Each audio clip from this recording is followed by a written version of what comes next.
Noi siamo il teatro. Noi siamo il teatro italiano. Vogliamo dirlo anche in camera. Il futuro, ma anche il presente e Se non il no. passato. La tradizione siamo, che si rinnova ogni giorno.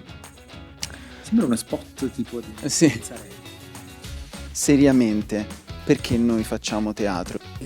A teatro citerò Lucia Calamaro, che è nota, anche lo dico a te perché lo sai, quindi chi ci ascolta, nota autrice, regista, attrice, che diceva che dice che le persone non hanno tempo di farsi domande nella loro vita, perché lavorano, perché hanno un sacco di cose a cui pensare.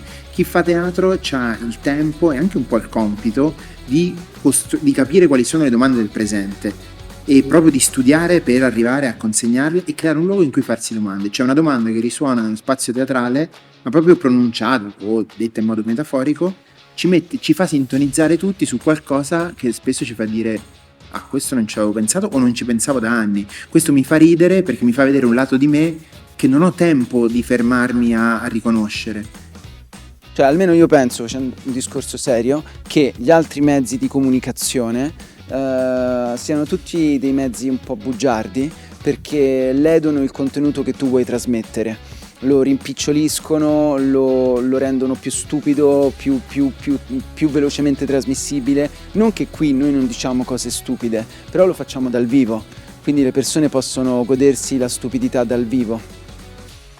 E il tuo rapporto invece col Friuli? Ma sono molto legato al frico, soprattutto, cioè all'arte culinaria e anche all'arte, come dire, della enoteca. Si dice arte enoteca? Probabilmente no.